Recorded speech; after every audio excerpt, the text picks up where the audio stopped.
अस्सलाम वालेकुम। भली करे आया, ख़ुशि आहियो, ठीकु आहियो सभु तव्हां। असां तव्हांजी सिहत जे हवाले सां कुझु वीडियो ॿुधाईंदासीं।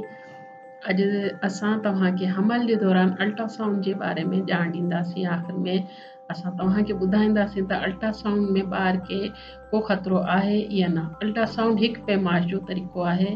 हिन में आवाज़ जे लहरनि जे ज़रिए हमल जे दौरान पेट जे अंदरि ॿार वारी जाइ जी ॼाण कई वेंदी आहे।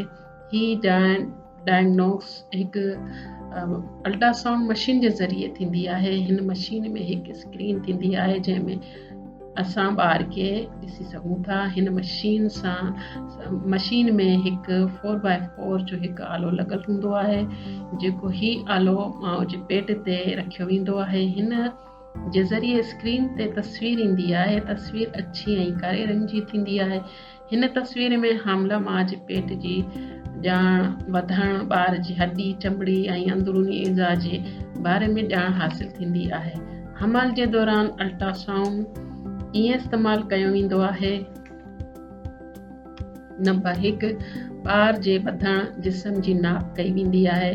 हिन सां मालूम थींदो आहे ॿार केतिरो कमज़ोर या सही आहे।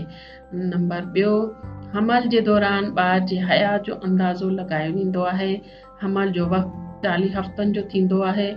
अल्ट्रासाउंड जे ज़रिए असां अंदाज़ो लॻाए सघूं था माउ जे पेट में केतिरा हफ़्ता आहिनि। नंबर 3, ओरनार ॿार जे मथे पासे आहे या वरी पेरनि में थींदी आहे। नंबर 4, ॿार जे ओसे पासे ॿार वारी जाइ जे अंदरि पाणी जी मिक़दार जो नाप ऐं अंदाज़ो वठणु। नंबर 5, ॿार जी वज़न जो अंदाज़ो करणु। नंबर 6, ॿार हिकु आहे, 2 आहिनि यानी जाड़ा त कोन आहिनि। नंबर 7, ॿार जो मथे अॻिते आहे या पेर।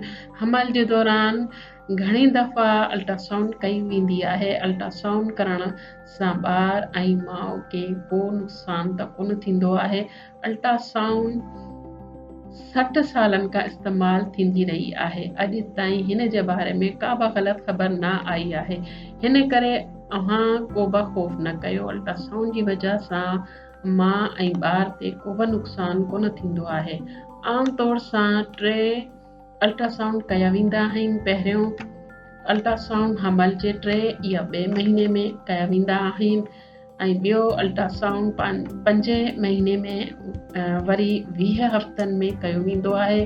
टियों अल्ट्रासाउंड 7 महीने में वरी 28 हफ़्ते में कयो वेंदो आहे। अहिड़ी तरह जी वीडियोस ॾिसण चाहियो था त हिनखे सब्सक्राइब कयो ऐं घंटी जे प्रेस खे दॿायो। अगरि को बि सवाल पुछिणो आहे त कमेंट्स में ॿुधायो।